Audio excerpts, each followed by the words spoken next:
Hi, everybody, and welcome to today's IOP Speaker Series event, Border Buses, a Sanctuary State Tests Its Limits. My name is Norma Ferrell. I'm a fourth year in the college studying economics with a specialization in data science. I serve on the Board of Leaders of Color, a civic engagement group at the IOP, and I was born to Mexican immigrants in Houston, Texas. I'm honored to introduce y'all to tonight's speaker, former Congressman Beto, Illinois Deputy Governor Sol Flores, the Resurrection Project's Eréndira Rendón, as they explore the impact of Governor Greg Abbott's Operation Lone Star on Texas residents, Illinois communities, and organizations in both regions. Congressman Beto joins us as an IOP current fellow and served on the El Paso City Council from 2005 to 2012, before becoming El Paso's representative in the U.S. Congress. Currently, he leads Powered by the People, a Texas-based voting rights and voter registration organization. Illinois Deputy Governor Sol Flores is the founding executive director of La Casa Norte, a nonprofit organization established in 2002 that has served more than 30,000 youth and families confronting homelessness. She was appointed by Governor Pritzker in 2019 to oversee human services agencies and was recognized as a champion of change by President Obama. And she's the proud mom to a newborn COVID baby. Eréndira Rendón is the Vice President of Immigration Advocacy and the Defense Project at the Resurrection Project. Rendón has served as the organization's lead strategist and manager on local and statewide campaigns impacting the lives of immigrants. Rendón herself is an immigrant with DACA protection from Oaxaca, Mexico. She is also an alumna of the Civic Leadership Academy at the University of Chicago. Our moderator for today's event is journalist Laura Rodríguez Presa. Presa is a bilingual journalist with the Chicago Tribune and covers the Latino community in the Chicago area. We encourage y'all to stick around today after today's events for the IOP Student Advisory Board's Municipal Election Watch Party in the IOP Living Room, which is located at 5707 South Woodlawn. There will be food. On Friday, IOP Speaker Series welcomes U.S. House Speaker Emeritus Nancy Pelosi. Tickets for that event are unfortunately sold out, but we will be streaming on the IOP YouTube page. As a reminder, please silence your cell phones. We will be placing a microphone in the audience when it is time for Q&A and giving priority to the first questions for students. Please join me in welcoming Congressman Beto O'Rourke, Deputy Governor Sol Flores, Eréndira Rendón, and Laura Rodríguez Presa.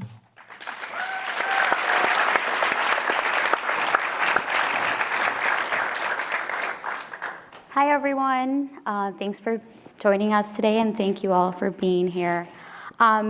I've been covering the ongoing crisis since August, and I've talked to many of the migrants that have been arriving here in Chicago. My question to them is always, was it worth it, right? Was the journey worth it? And even in the most difficult situation, even when they're in the streets, sleeping in police stations or warming centers or asking someone for something to eat, they always say it was worth it. Yesterday I was in a funeral for a woman that was killed in Little Village, was found dead in the alley. And she had just arrived here 4 months ago. It was full of migrants, that funeral home. She had no family here, but she had her community. So again, the question to them was it worth it? Even after seeing that body right before them, and they still said yes. So my question to I know, Ere, you've been very at the forefront of this issue and often welcoming all those migrants. But I want to know, Sol and Beto, have you met any of these migrants? And if so, is there a story that has really stuck up, right? Like that really touched your heart?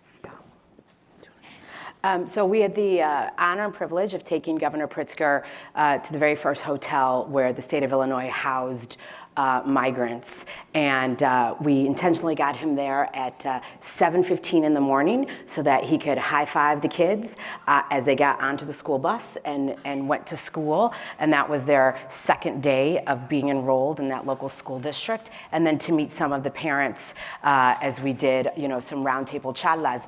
And one of the stories that just stuck out for me, you heard Norma introduction say that I'm a new mom, and there was a mother there holding a baby exactly my age. This is this past fall, right? So baby's 9 months old. And she talked about the story of carrying her baby as she crossed several rios. and that at one point the water had gotten to her knees, then her waist, then her neck, and at one point she was holding the baby over her head. And she said it with such conviction and clarity that this is where she wanted to be, that this was a place that she knew was going to be better for her children. And of course, that moment captured me as I thought to myself, putting myself in her shoes, could I ever do that? Could I have the courage? Could I have the will? Is there something that would drive me, to put my baby at risk like that? And so it sticks with me every moment as I think about how she'll now raise her child here in Illinois. Right, because beyond a political issue, it's a humanitarian issue. But the conversation that will define our future and the future of your neighbors, as we know, there was just a recent shelter opened here nearby at Woodlawn. It's a political one. So, Beto, have you talked to any of them, and has there been anyone that touched your heart? There have been a lot of people who've really touched me, whose stories really got me. And I think what you, Laura, and you, Sol, have just said about those migrants you have spoken to speaks to how desperate so many are to come to this country, not only because we're America and whatever challenges and difficulties and frustrations we might have with our country, it's still the best thing going on the planet as far as I'm concerned, but also because they can't stay where they are. Right. Because to do so might mean their death or the death of their child. And I think about families who describe, we were just, over Thanksgiving and Christmas, we saw a very large influx of people from Venezuela who crossed into El Paso in such great numbers that our Catholic charities and shelters could not take them in. They were sleeping on the streets, and many of us tried to find the money to put them up in hotels, but even then there wasn't enough space. And as we talked to these folks who just come from Venezuela, they described what it would have meant for them to stay.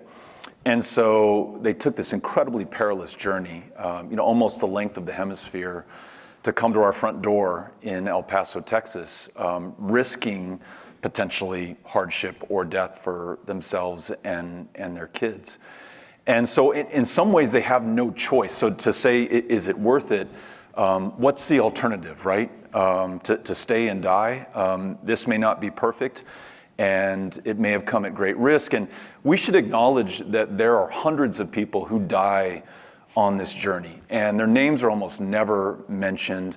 Their stories are almost never told. Every now and then you'll hear a sensational story about, more than 30 migrants found dead in the back of a tractor trailer in San Antonio, Texas, or this or that individual case. But people are dying by the hundreds, forced to cross through the most treacherous paths possible, riding atop a train known as the Beast or La Bestia, not inside in a seat, but on top on the roof in order to come here. And just one story that illustrates some of the deep damage that our current system is doing to our fellow human beings.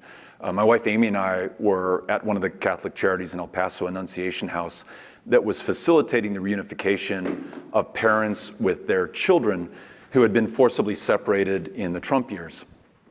And I remember there was a girl, 5 or 6 years old, who was seeing her mom again for the first time in months. And instead of that happiness that you would expect to see on her face, a big smile, maybe tears of joy or recognition, there was the most haunting, vacant expression that you could imagine, because this little girl associates her mom with the greatest terror that she has ever experienced in her life.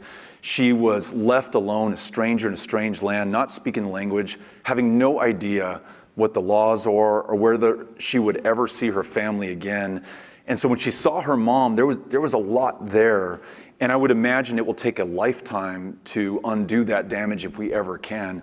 And it's all the more urgent reason for us to fix this. I mean, politically, you mentioned, there's political reasons to fix this, but just to do right by and for our fellow human beings who are suffering at such great levels for no good reason at all, we got to get this right. And I'm really hopeful that we do. And I think there's so much happening in Illinois and Chicago right now because of these two other panelists that gives me hope that we're ultimately going to be able to get there. Yeah. We hear these stories, and I want us to understand a little bit of context of, and you mentioned some of the reasons why they're coming, and it can, and essentially they're seeking asylum, so they're fleeing their country, right? They're looking for a place where they can have a better life for their children. Your mother did that for you. Can you tell us a little bit of what these migrants tell you and why they're making this journey and why the influx started, right? Most recently, they've been coming for decades, but just most recently, the numbers have grown. Yeah, I think the stories are similar, right? I came to the U.S. when I was 4 years old with my mom, had to cross the border, had to cross the desert. I was 4, so I don't feel like I have very vivid memories, but I definitely have flashbacks. And it was really moving to be receiving the first bus and knowing that I was witnessing the moment that my mom had to live through when she first arrived. And I think this, and so many of the stories are similar, and it's always worth it. If you ask my mom right now, was it worth the fact that she's now, approaching the age of 70, still undocumented, has health care because Illinois became the first state in the U.S. To expand health care. And that's where I really got to work with Deputy Governor Flores as we implemented the program without hitches and making sure that now over 50,000 people in Illinois have health care because of this expansion. Yeah. And so, it's worth it for her because she has, her children that were able to go to school because of policies. Actually, Texas had the in-state tuition before Illinois did because of policies that we have here, and is able to see her children really live the lives that she always envisioned that they could. And when you see folks arriving and they have children, or you meet them or you talk to them really just after a couple of months of being here, and they really discover how difficult it is, right? You don't know how hard it's gonna be when you get here. And then you realize that it's gonna be a challenge to be able to find work without a work authorization. You realize that you don't really know what the language is. You realize that you don't know how to enroll your children in school. You don't know where you're gonna live. All of those things are very challenging. And very similar. The difference is that where we came with a network, when I came, my dad was already here. He had been here for 4 years almost. And we didn't have anything, right? But my dad lived in a 2-bedroom apartment with 10 other men. And so all of the men moved into the living room and into the other bedroom. And so at the very least, my family had a bedroom and a bed where we could all sleep. And that's really the difference. Is that folks are arriving, they don't have that network, they don't have that 1 bedroom, and that's really where the city and the state has had to step in to make sure that we're providing the very basic needs that these folks have. Yeah. Now, before we go on, I think we should explain that the people that are coming in are paroled in, right? And Beto, you can probably talk more a little bit about that policy that essentially allows them by USCIS discretion into the country, but they don't necessarily have a permit to be here and they don't have a job permit. And it's pretty difficult and lengthy process to apply for one. So that is the policy that has been in place for a while. I know Title 42 limited the amount of asylum seekers. And now I believe the Biden administration just announced last week that even though Title 42 expires, May, they are looking to expand a similar program. Is that correct, Beto? Do you want to, I see you nodding, can you? Yeah, so yes, all of that is correct. I mean, I think the bottom line for me is that this system is very, very broken, completely out of alignment with our values, our needs. We have unemployment today in America that we haven't seen since 1968. We have more jobs and we have people who can work those jobs. Go to the Northern Triangle of Central America and you have more people than you have jobs available, people who are willing to work these unfilled jobs here in America. And yet there is no reliable, legal, orderly, safe path to bridge that disconnect right now. And so what you have in this very broken system is a process by which someone can seek asylum. And my understanding of our asylum law, and I'm not an attorney, is that if you can come to this country and set foot on American soil and seek asylum and pass a credible fear test. Right. Fear that if you should stay in your home country, there will be real harm done to you or your family. Then you begin a process that can last years, up to 6 years, to adjudicate your asylum claim.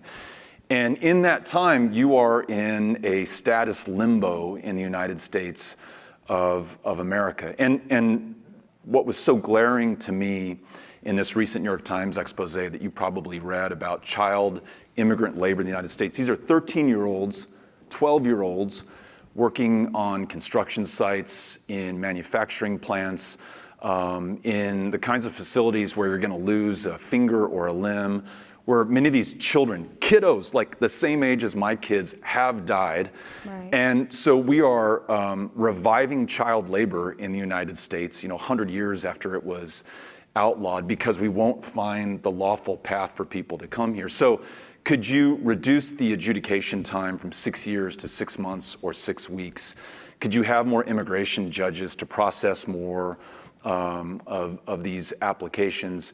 Could you not, as I think the Biden administration has done to some degree cynically, make it really hard for people who are transiting Mexico, for example, to present here? For those who don't know, and someone may be able to say this better than I, the new Biden proposal that is going through its comment period right now says the following.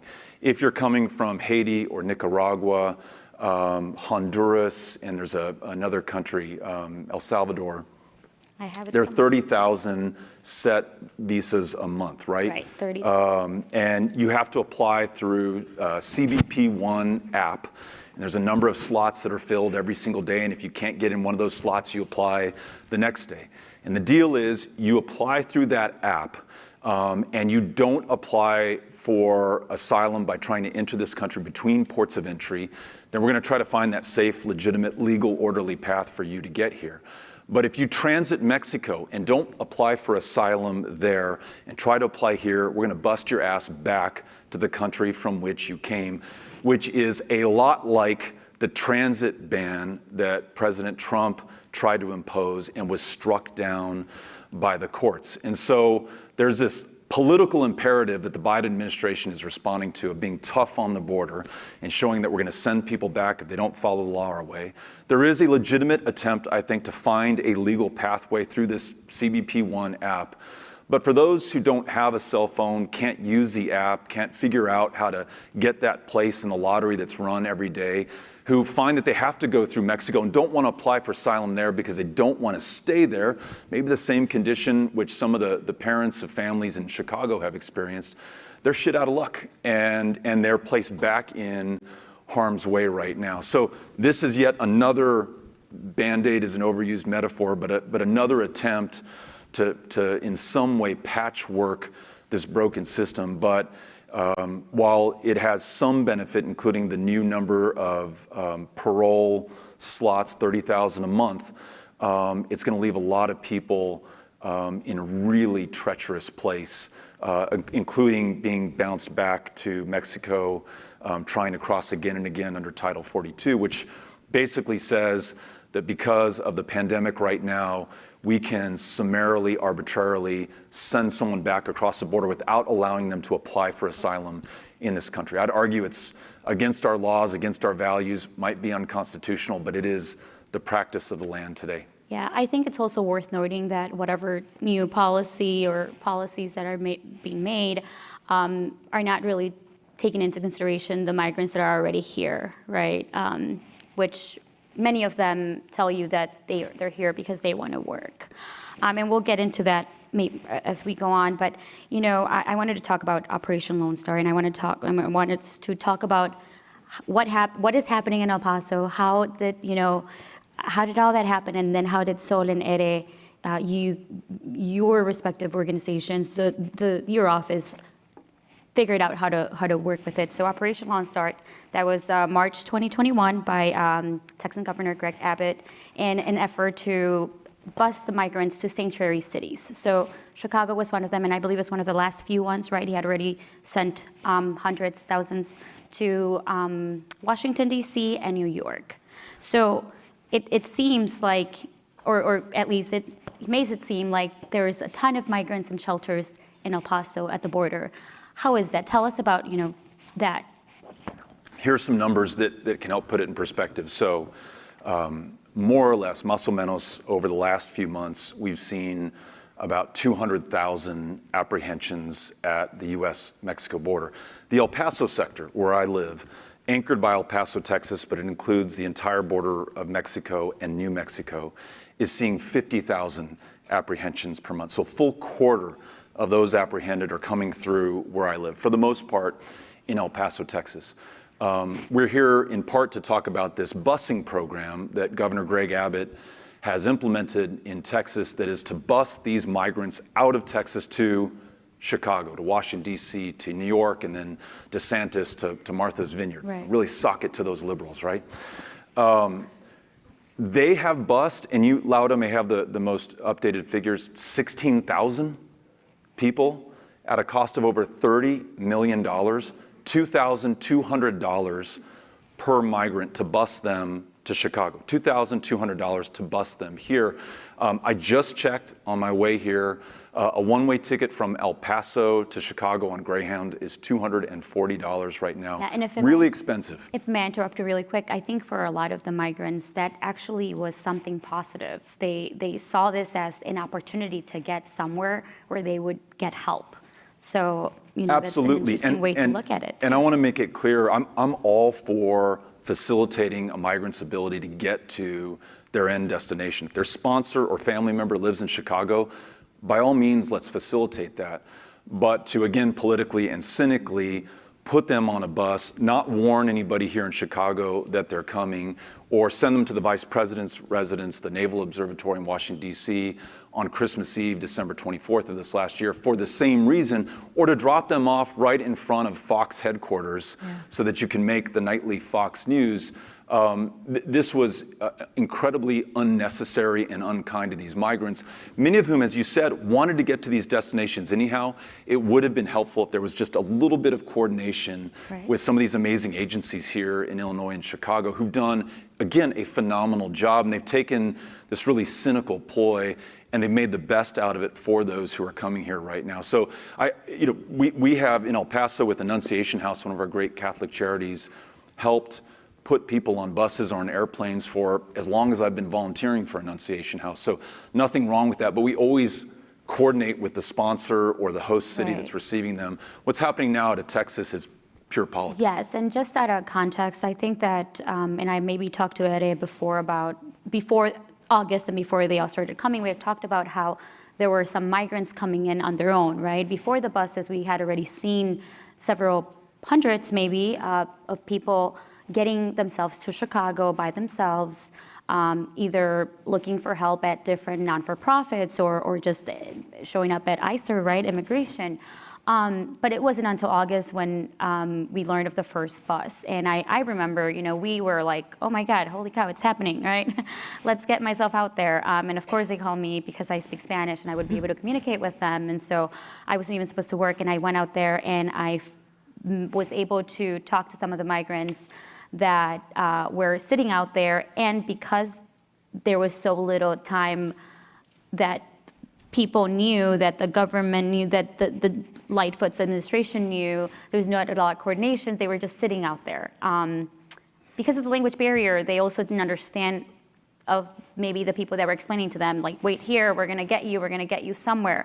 So they were just like, what's happening? What are we gonna do here? It was cold, I remember, oh no, it was summer, so it wasn't cold. But no, it was cold. But it was a really uncertain time, right? It was, so Ere, how did you learn about this? Yeah, no, August 31st was a hot mess. You can say that it was, we didn't know. I know that there's always a lot of questions about, whether the city knew, and they were just keeping it really, there was no warning. It was about 24-hour warning. And the city set up a center in kind of north of Albany Park. And then, we're set up a temporary shelter in Salvation Army. They had talked to the bus a few hours before the arrival. We were all waiting there. It was some of the staff from different welcoming centers from the state, as well as DFSS from the city, and then organizations that are coordinated through the Chicago Legal Protection Fund, including the Resurrection Project. And so we were there waiting. We thought the bus was going to arrive. Really, we had no idea until we got a phone call from I believe it was like a police officer that was in downtown and was like, actually the bus is here.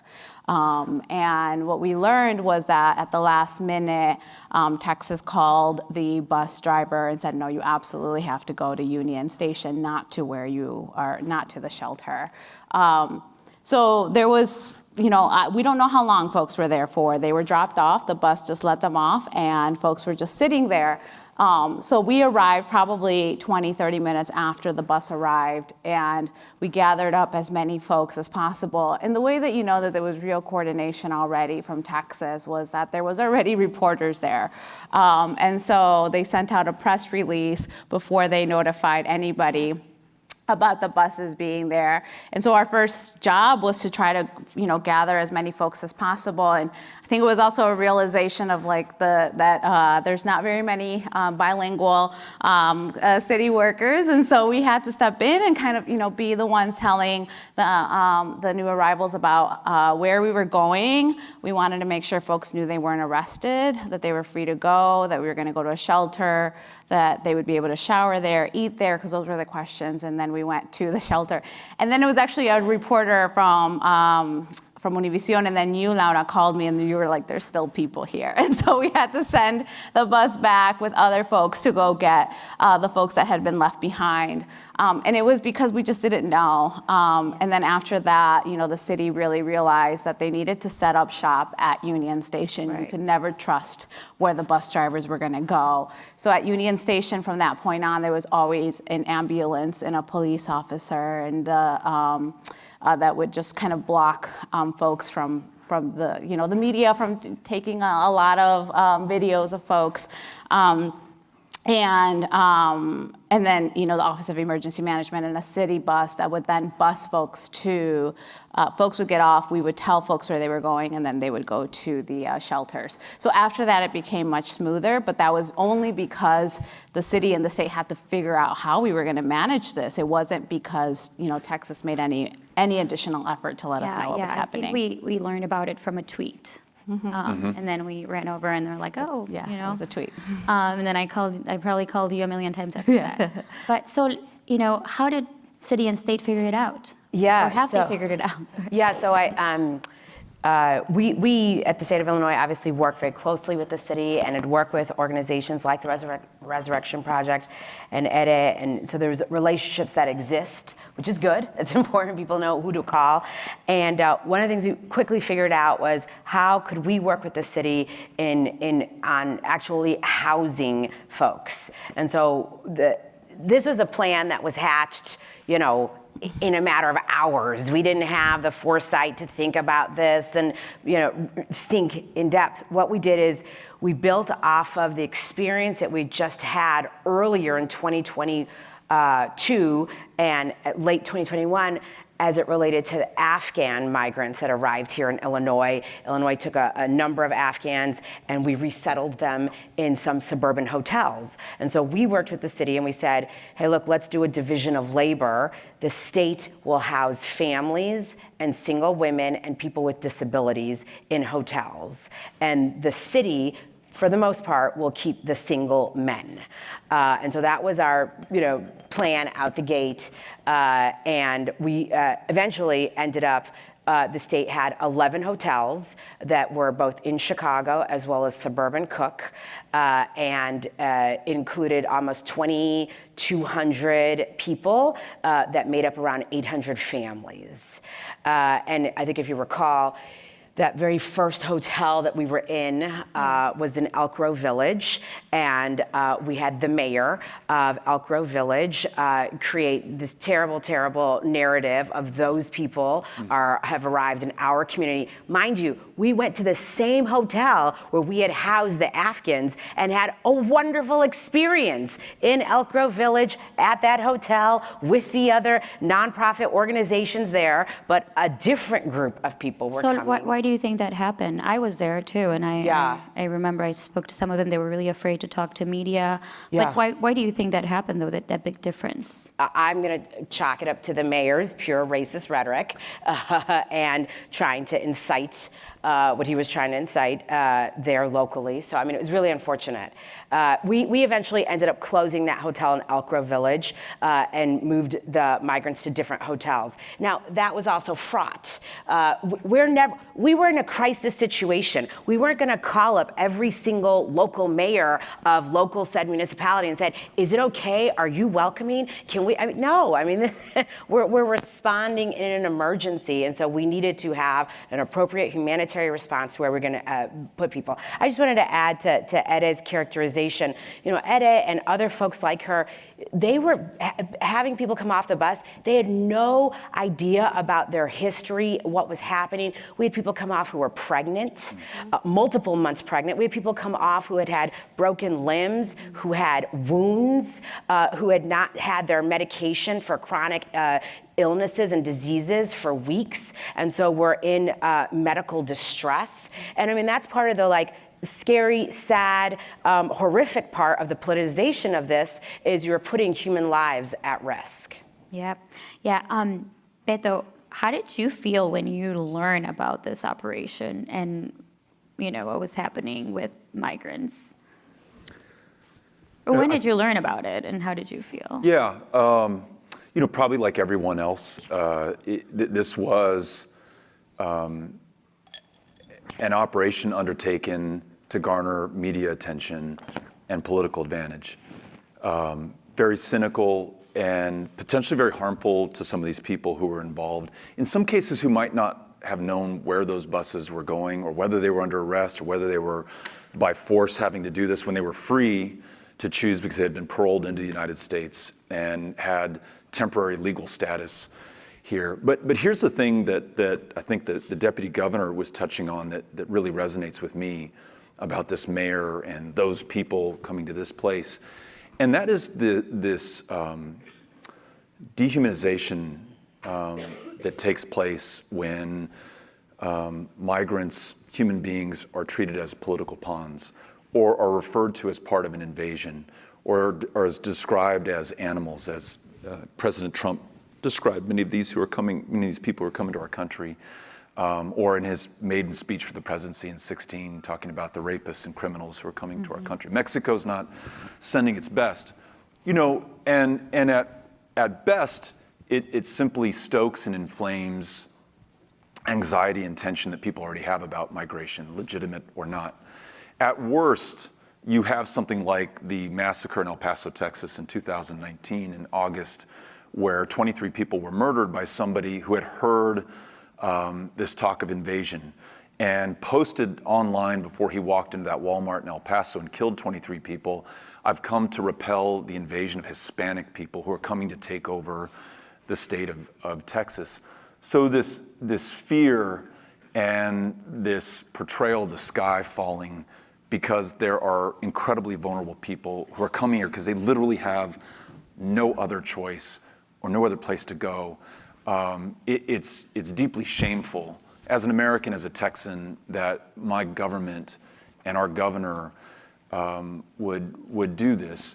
But here's the thing: it is coming from, it is touching a very real need. We have this badly screwed up immigration system, and if you live in Del Rio, or if you live in El Paso, or if you live in many of these border communities, which, by the way, happen to be among the very poorest communities in the United States of America, there simply are not the resources, nor is there the capacity to be able to address all of this. And there really has been an absence of federal leadership, and not just in this administration. And there are many good things I could point to that President Biden has done, but for administrations for as long as I've been alive, they've really failed to take this head on. 1986 is the last time we had any kind of real comprehensive immigration reform. And George W. Bush to some degree tried, President Obama to some degree tried, but no party, once they've had a monopoly of federal power, has ever used all the political capital they've had to make this their singular issue to get it done. And until a party does that, I hope it happens to be the Democratic Party, those are the values that I share, we are going to continue, unfortunately, to be talking about this, and families are going to continue to suffer. And one of the things, Ed, I wonder what you think about this, but one of the things a conclusion I was coming to as I was reading that New York Times expose about these child laborers is whatever we might say about how we feel about the current condition, it kind of works for everybody, except for the migrant. It's cheap food. It's a consumer economy that is fueled by those who are making minimum wage or sub-minimum wage with no workplace protections. And while politicians might say, once in power, I'm going to fix that or the other, politically it serves each party to be able to run on either building the wall or fixing the immigration system.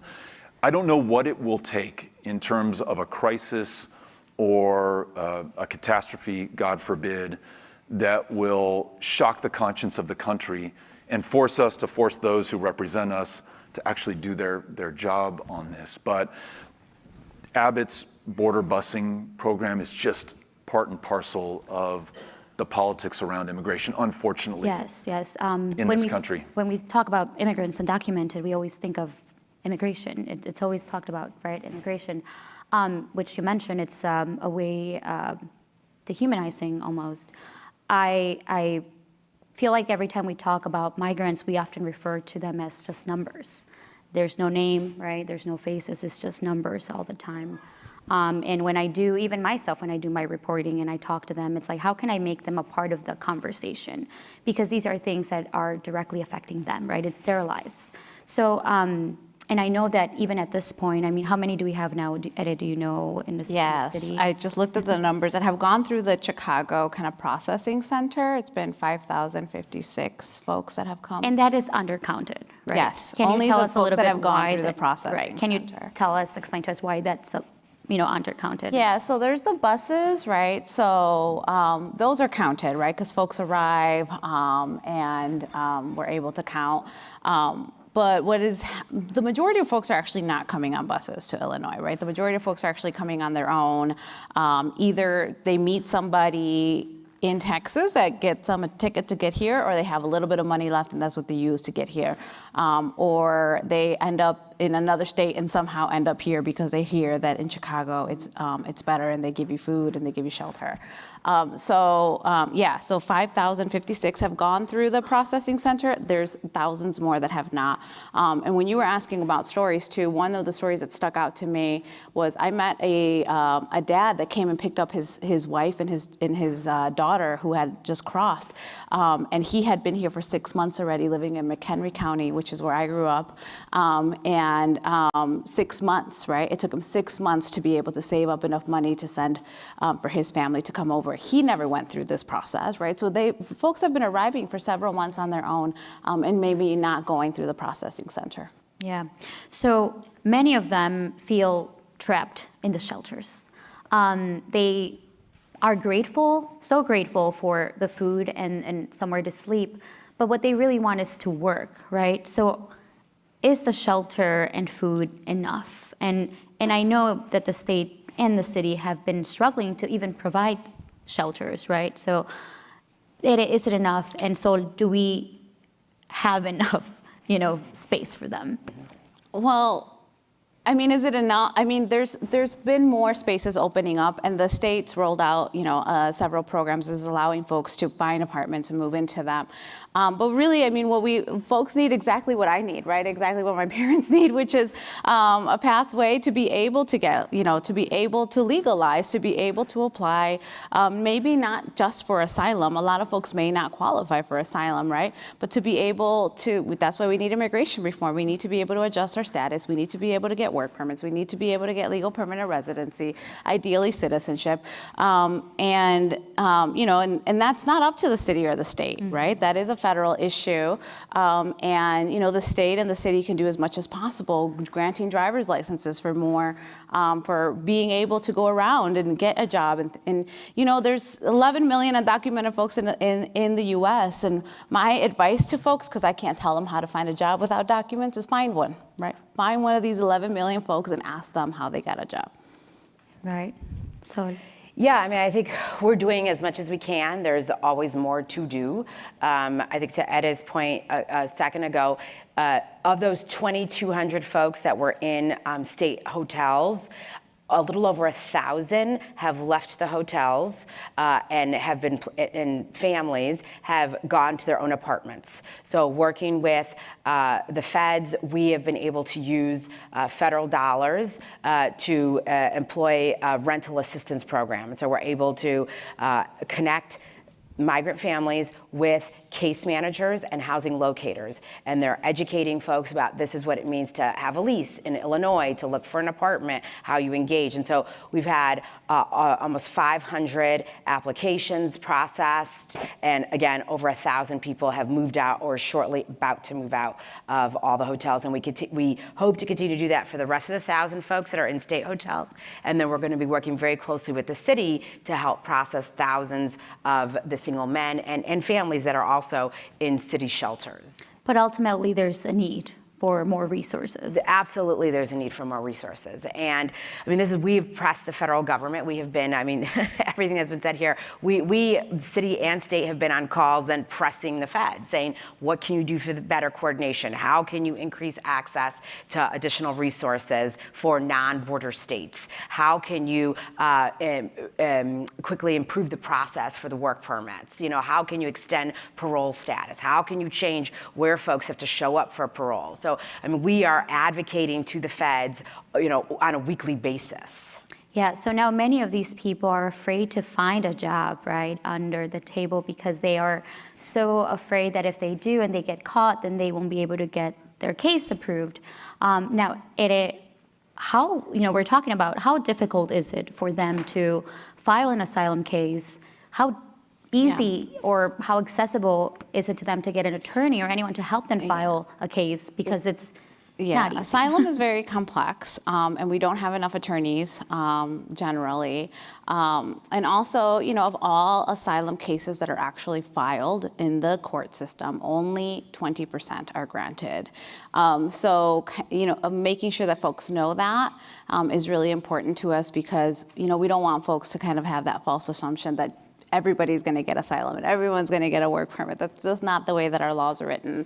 In Illinois, we do have a network called Illinois Access to Justice, and we were able to activate that network, and the state has invested funds into these organizations to hire more folks, right? So for instance, at the Resurrection Project, we just had our attorney start and 2 paralegals, and what they're doing is taking on a hotel, and by this Friday, we've screened every single person to see who's eligible for asylum, who's eligible for U visas, T visas, VAWAs. Like there might be multiple avenues for them to apply, but it takes a lot of resources. It takes a lot of just funding, manpower, doing the assessments, and then actually seeing a case through can often take at the very least 6 months. If not, you're looking at years that a case will take.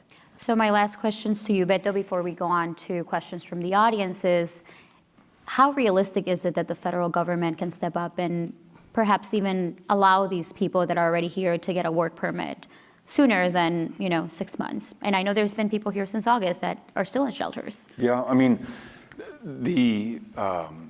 the extent to which the executive branch has power to make these kinds of decisions is being tested right now in the Supreme Court, more around student loan debt forgiveness, but generally, how much authority does the executive have to make decisions like this without Congress? Open for debate. I'd love to see the Biden administration push that limit, take it to the courts if it must be, but it's hard to escape, ultimately, if you want to get to comprehensive immigration reform, that there needs to be action by Congress. And listen, this school, the people who go here, the people who teach here, the people who leave from here, with this extraordinary, proud history in economics could probably make the case better than anyone.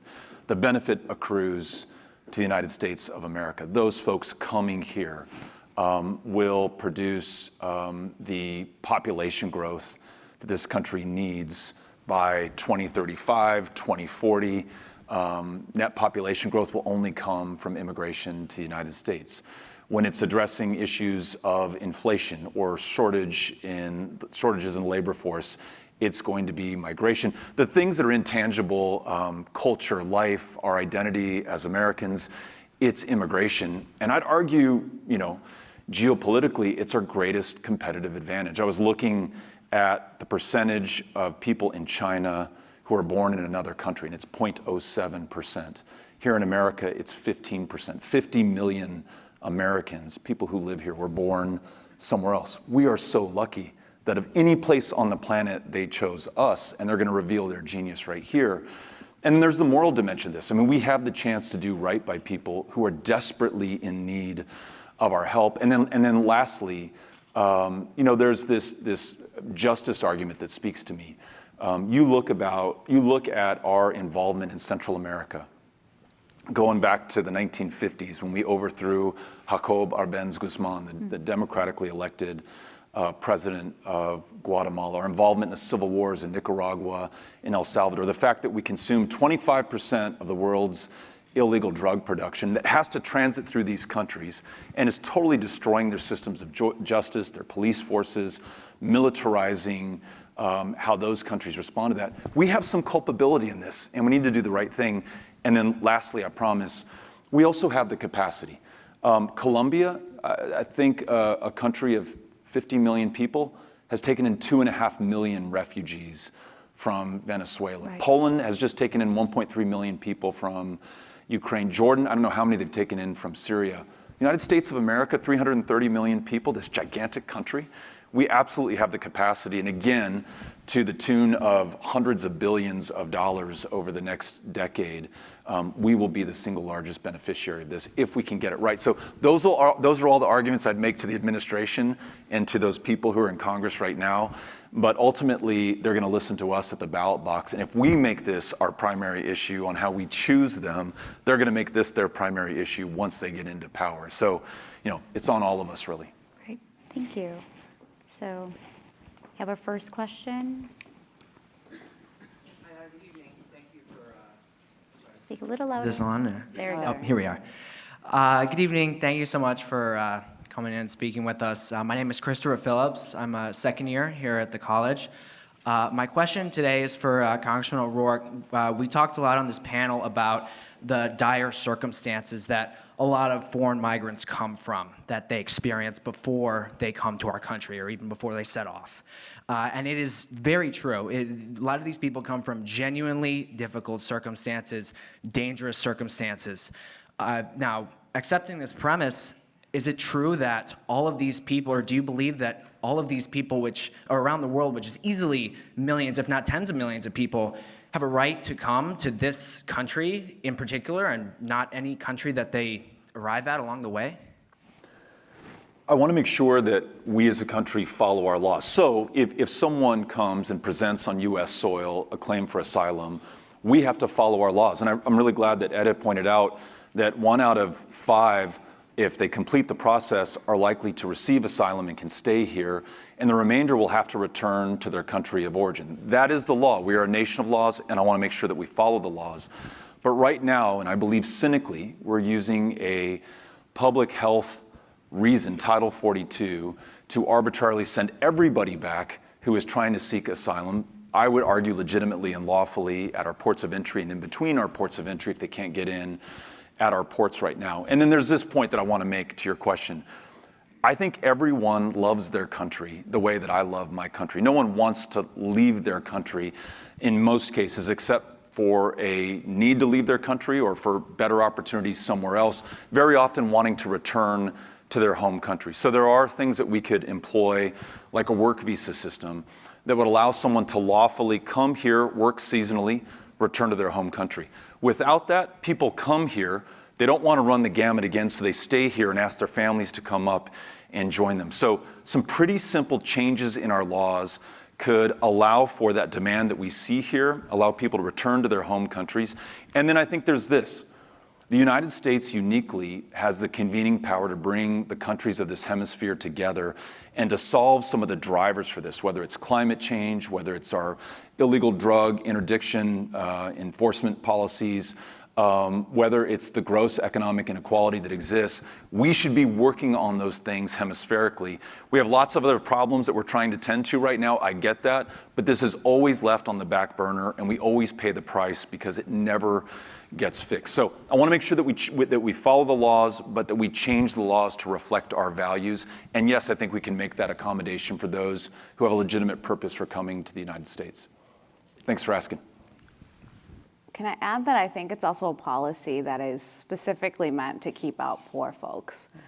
So there's policies that are meant specifically so that Mexicans cannot adjust, right? The 10-year bar, for instance. This is a policy where you have to have a sponsor to be able to come into the U.S. You have to fly into the U.S. In order to do that, that takes an economics, it takes money and it takes connections. And so by saying that the moment that you start crossing by walking, you're really blocking the poorest folks from accessing asylum. Thank you, Ed. Hi, my name is Yang, graduate student in sociology. So in the book, The Art of War, there is an idea of from orthodox to extraordinary. Orthodox means you engage with people at the level of the fear. You know what they feel, and you try to elicit that feeling. And Trump is really good at that. He talked about the story of a tender-hearted woman and the snake, and that's his signature story, and it's playing that fear a lot. And there's another level which is extraordinary, basically transcend the fear and overcome the issue and try to bring out the solution. So I wonder what Democrats could do to not only do the job engaging with the voters, but also achieve the extraordinary to try to make affirmative case for the immigrant or refugees. As Beto just alluded, the depopulation bomb is ravaging many other advanced countries, and this is an opportunity in disguise. So I wonder what Democrats connectedly can do to make such positive case, and what are the hurdles? I think Illinois is an excellent example of how we have really great positive immigration laws, as much as you can do in a state. And we haven't seen backlash, right? You don't see folks automatically now saying that they're not going to vote for Democrats because of the positive changes that Democrats have created in Illinois. And it used to be that we had bipartisan support for things in Illinois. The driver's licenses that passed in 2012, we had Republican votes. And it was because it wasn't so politicized, right? Now it is. It's very polarizing, whether you're for immigrants or you're against immigrants, right? And in Illinois, what we've seen is positive results, right? We see, I believe now it's about 400,000 folks that have a driver's license that did not have a driver's license before, right? You see 50,000 folks who now are able to access medical support. You see folks like me who was able to go to University of Illinois and graduate as the first class of openly undocumented folks. And so in Illinois, we've done a great job of making sure that we lead with immigrant stories, that our local elected officials are accountable, are passing laws and passing policies, and have welcoming centers, and are places that are led by agencies that are led by immigrants, and it hasn't resulted into catastrophe. It hasn't resulted into a really bad state. It's resulted in a welcoming state in which immigrants are thriving.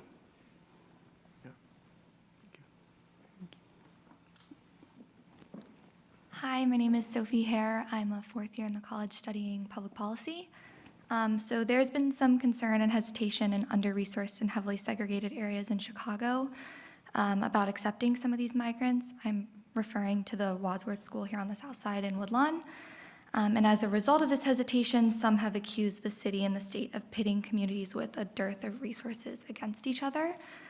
What is your response to this charge? And how can Chicago adequately promote sanctuary policy while also providing for impoverished city residents?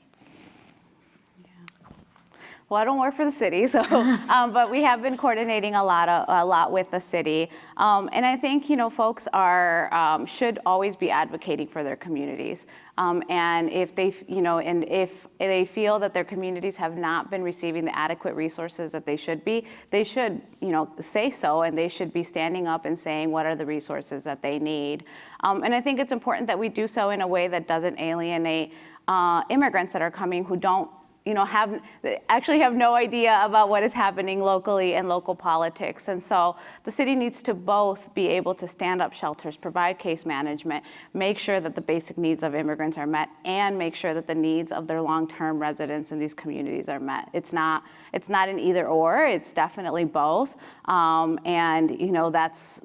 The community should be holding elected accountable. Yeah, I'll just add to that and say, I mean, this crisis has really pressed us to think about more broadly about how we're dealing with homelessness and unhoused populations. And the fact that we were able to respond during COVID with hotels for people experiencing homelessness and with migrants in terms of standing up shelters, we're now trying to think more broadly about how will we just continue to encompass both migrants and unhoused people with these types of forward, fast actions. But Ede said it exactly right. I mean, it's both and we are trying to elevate the narratives of not pitting folks against each other. So can you give us some background, if you can, about how those shelters or, how the buildings that are then turned into shelters picked? I know that recently there's a Kmart that is, supposedly going to turn into a shelter. So just a little bit of a background of how, is it infrastructure? Is it the building that it's already kind of like, ready for? Yeah, there's a mixed bag. So the Kmart site is not a done deal by any means. It was just something that the state was exploring. We're not sure if we're going to do it. We may do it. We may not. So basically, looking for large sites that can turn into congregate shelters. And so we want to, for reasons of safety, cost, and convenience, house a large number of people at one site. And that's hard to do. You would think it's easy, but it's actually a challenge to do in the city to find those types of spaces that are safe, that are accessible in communities with local transportation, et cetera. So I also don't know exactly how the city has chosen shelters. I know that they've worked with nonprofit partners to say, are you open? Are you willing to house folks? Some have said yes and come to the table. And then the city's also been challenged with trying to find locations, as has the state. Right. Thank you. All right. Thank you. My name is Jacob. I'm a first year at the college. And I think that a lot of the policy changes that are necessary and important are somewhat obscure to people. Like, obviously, the policy that's going away and getting basically replaced by Biden is like Title 42. It's a public health policy. That's not something that people are going to be like, this is how we're going to, this is something we need to fight against to help immigrants. And then on the positive side, Beto, I listened to your podcast with Axelrod, and you talked about how important it is to get migrant judges to adjudicate cases, and that's not something that's intuitive to people. That this is an important issue. This is one of the most important issues in order to get people, in a more secure place. How do we communicate these like necessary things that a lot of people's lives are hinging on? How do we communicate the importance in a way that kind of strips away the obscurity? I'll start, and I'd love to listen to better ideas on this. It's really tough. There was a question asked earlier talking about the art of war and Sun Tzu and appealing to people emotionally. And Build the Damn Wall is so exciting because it's so simple and it fixes what has seemed to be this intractable problem. Just build the wall. That's all it's going to take, and then you're done. Now, I think those of us who put any time into the matter can realize that's not going to fix anything at all. There's no wall, no matter how high, that's going to address those problems in the Northern Triangle or in Haiti or the refugee and migration crises that we have across the planet today, and certainly in this hemisphere, but it's a solution, and I can understand that, and I can wrap my head around, and I'm busy, I'm working, I'm raising my kids, I got shit to do. Build the wall sounds good to me. I saw it on a bumper sticker, I'm voting for that guy. Now, the dude who's talking about more immigration judges, let's expedite the adjudication time period for us, fuck that. You know, like I can't get behind, it doesn't fit on a bumper sticker, right? So what I think this will ultimately require, I mean, there is gonna be, I hope, look, I hope there's going to be the politicians so talented on our side of the argument, the side that wants comprehensive immigration reform, that really wants to address this and do the right thing, who's going to come up with the words that resonate and excite people, and they're going to vote on that.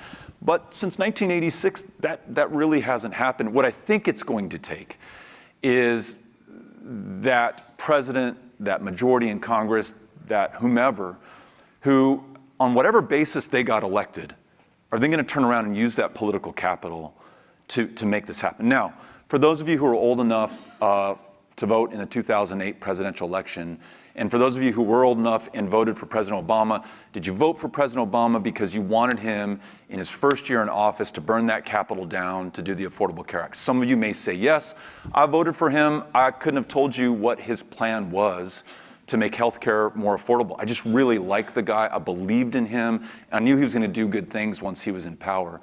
There's going to be that person, I hope, just like President Obama did around healthcare, who once in power is going to use everything at their disposal to do the right thing. Because I don't think you can sell this thing, you know, in the way that it needs to be sold in our short attention span, mass marketing society, that you win it on a plebiscite or, you know, on a popularity poll. This has got to be one that is won through leadership. So I think those who really care about the solution to this are at a real disadvantage when it just comes to the immediate war of words and, you know, the 15-second short attention span cycle. That's the conclusion that I've come to as someone who's run in part on issues like this, and won and lost, and done so in a state that really is at the front lines of this really challenging issue. I don't know if others have thoughts on what resonates. I mean, I loved what Ed has said about, let's take Illinois. You're doing great stuff.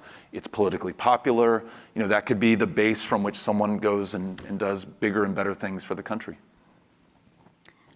I mean, I really have no opinion on this, but I see the way the two of you work together, and you work from the non-for-profit, you know, from the grounds, and you're in government. And I feel like that's an example of kind of like what you mean about having people in power who understand, right, like what the issues are, and then you're able to work together to kind of create this better system of working and understanding the migrants and their situation. Yeah, and I mean, I think to just underscore what Beto's saying, having elected officials that then that are in positions of power to have administrations filled with people who have been nonprofit leaders, who have immigrant experiences, right? I mean, that's an example of what Governor Pritzker has done. I mean, if you look across his cabinet, that's who he has in these positions, people who have proximity to the experiences that some of the most vulnerable people in our state are experiencing, and have real skills and experience and understand a lived experience. And so, yeah, that too. Mm-hmm. But to Beto's point, I think we need to find the next election for Beto. No. Yeah, over and out, yeah. Hello, I'm Max, and I'm a second year at the university studying public policy and critical race and ethnic studies. And I think what's really disheartening to see is like these leaders and politicians that we've elected into office spouting like lies, misinformation about immigration and migration policies in the United States, and the media getting hold of this stuff and spinning these theories and conspiracies just all rampant. And it's made this a severely partisan issue in this country. And I wonder, like, what steps could our leaders take that are in office currently to, like, fight this partisanship? And how could we make this a bipartisan issue? Because I think that's a big obstacle that's standing in the way of these policies, these much-needed policies being passed.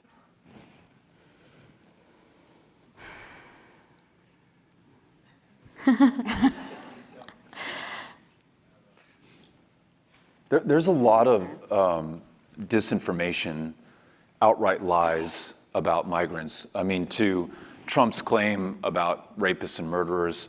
On average, migrants commit fewer violent crimes than those who are born in this country.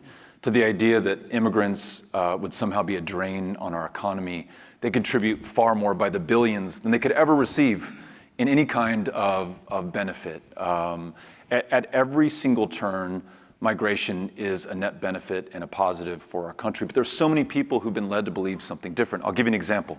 Last year, running for governor, I'm in a very rural county, Hemp Hill, Texas.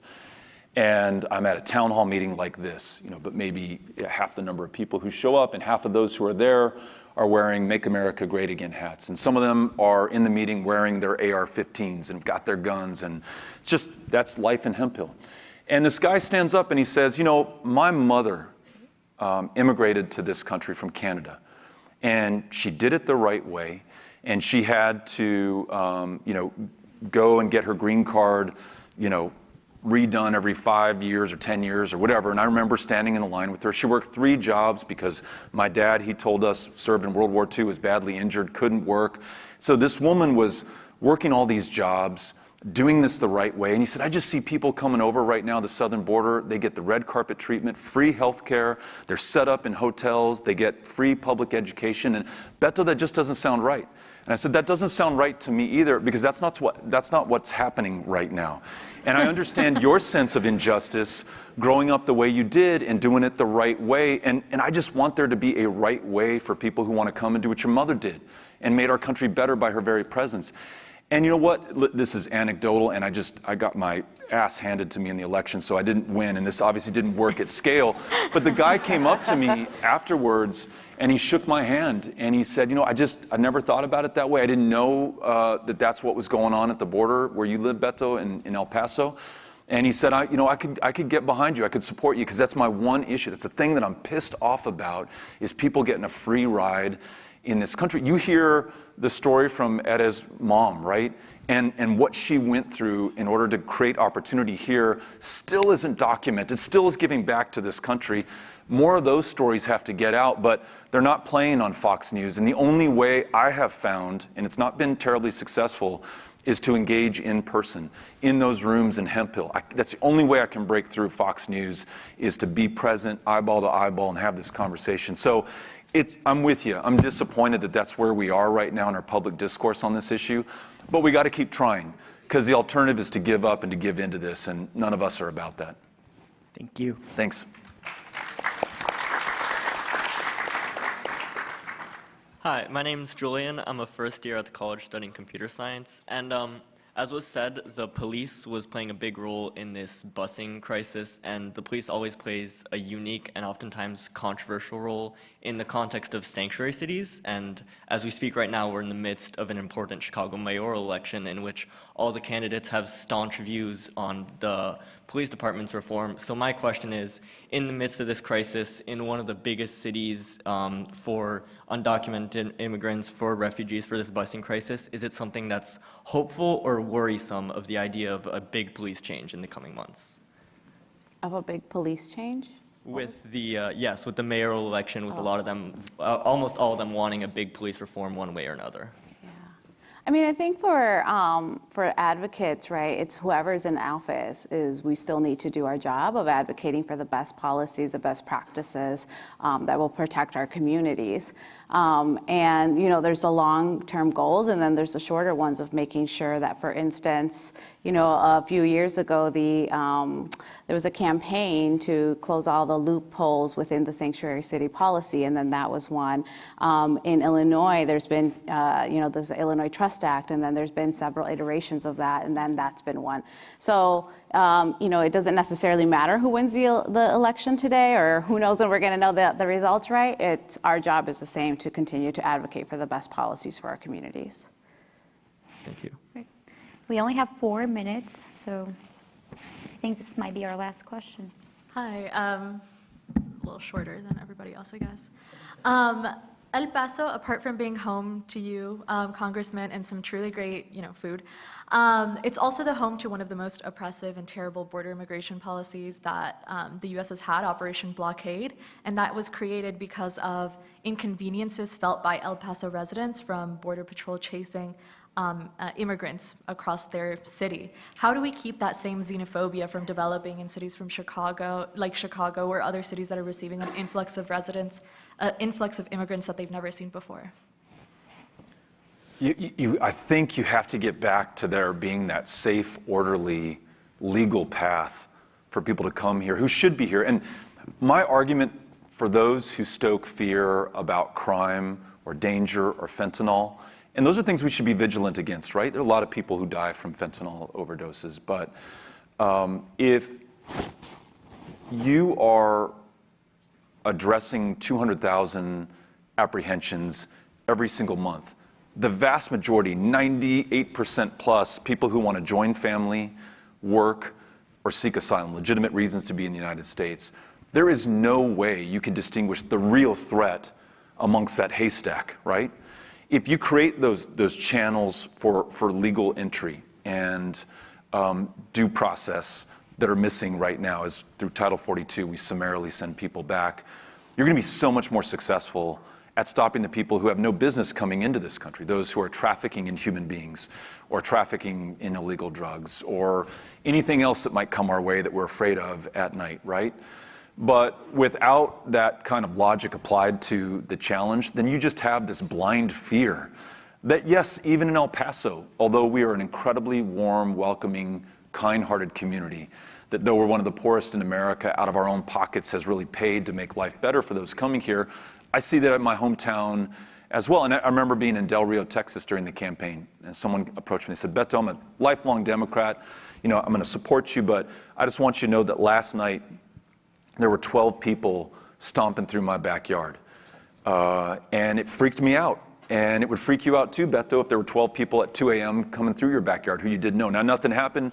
They didn't break anything. They didn't do anything violent to me or my family. But this is messed up, and it's got to stop, and you guys got to fix this. So the political imperative for Democrats, I was mentioning, like, build the wall so much easier to understand than all these complexities involved in the solution, is we got to fix this, or we're going to start to lose parts of the Democratic base in places like Texas. You've seen the changes in the Rio Grande Valley, the changes even in El Paso, where after family separation and the awful things that Trump said and did that led to the slaughter in El Paso in 2019, he did better in the 2020 election in El Paso County than he had done in 2016. Now, he still lost the majority of the vote, but he is doing better. And it's not because, I don't think it's because people like Trump. I think it's because they are so frustrated that there's been no solution to problems that they've seen their entire lives. So we got to fix it. I think that is the only way through. And it's a little bit disheartening for me to say that because it hasn't been fixed since '86. And I don't know when we're going to get there. But that's why I think that, you know, in the current Biden administration or whoever succeeds him, or if he succeeds himself in a second term, this has got to be the #1 issue for, like, every economic, political, every moral reason under the sun. We got to get this done, or it is only going to get worse. Great. Thank you, Norma, for asking the question. So we have the last one. Sorry, ladies. Just one more. Okay, hi. Oh my God. My name is Ana Emilia. I'm from Imperial County, California, which is a border town. I lived on the Mexico side, but I went to school on the US side. I would cross the border every day to go to school. And I'm a citizen of the US, like, by a fluke. I had a heart condition and I could only be born in America. And so I'm a citizen, but even, like, I couldn't get a bank account because I'm technically not a resident of America. Applying to college was a huge deal because, again, I wasn't a resident. And things like that were such a big problem with a lot of people in my community. And even if I was a citizen, my parents weren't. Like, I had friends who weren't citizens, couldn't go to college, things like that. My question is basically, when do you think this problem, because in California, we've seen different people take office, but there's still no, like, real change being done in, like, the hands-on side of things. When do you think this problem is gonna be eventually seen as, like, a failure of, like, bureaucracy in, like, especially in, like, border towns, instead of just, like, this big, like, news kind of headline, and, like, actual solutions are going to be given for people who have been struggling through this for, like, the last 30, 40, 50 years? I'll say one thing real quickly, and then I want to make sure that Sol and Ede are able to say their part on this. I mentioned earlier that present company excluded as a country, we're kind of okay with the way things are right now. We're okay with kids working these incredibly dangerous jobs. We're okay with 11 million undocumented. We're okay with Etta, as much as she's done so far, not being able to fully realize her potential because we just won't do the right thing on citizenship as a country. Whatever either party professes to the contrary, the facts prove the case. So the point at which a politician fears his or her reelection because they have not made progress on this issue is a point at which you're going to see real change. Right now, this is not the driving issue that decides elections. I mean, it may be a factor, and it may be a driving issue on the fear side for Republicans. Elect me, and I'm going to close down the border and send everybody back. But there's really not the political market or demand for this yet. And those in power don't fear that they're going to lose that power because they haven't acted on this yet. The moment it becomes that, like what made Johnson in 1965 introduce the Voting Rights Act? He'd already told Dr. King that he couldn't do it. They just passed the Civil Rights Act the year before. That was such a heavy lift. He was all done at political capital. It's John Lewis crossing the Edmund Pettus Bridge and almost losing his life in the process, and it shocked the conscience of the country, and phone calls melted down the White House switchboard, and they had to do something. 8 days later, he convenes a joint session of Congress, and they get that sucker passed and signed into law by the summer of 1965. There was a political demand to do the right thing. There's got to be that political demand, and I will tell you, somebody who has served in Congress, the letters, the phone calls, the showing up at people's office and town halls, the protests, that stuff gets noticed. And you may think you're laboring in obscurity and no one cares. They really do, but that pressure has to be kept up and intensified and has to be in the face of those in power, or nothing's going to change. That's my perspective as someone who's held office before. I wonder what yours is. Yeah, I think Etta pointed to this earlier. It matters who's there. And so if we look here in Illinois, when Governor Pritzker started his administration, we really revved back up our welcoming centers communities. And so these are communities that are funded by tax dollars specifically to work with immigrants that are here, to work with folks that have arrived either documented or undocumented, that's hyper local, that says, hey, you, Laura, or you're here and you're not entitled to any federal public entitlement programs, but how can we work with you? During COVID-19 pandemic, we poured millions into the welcoming centers so that these are folks who did not receive the $1,000 checks. These were folks who couldn't get unemployment insurance, but there were ways to provide them with cash assistance to make sure that they had food on the table or had assistance paying utilities. And the last thing I'll say is,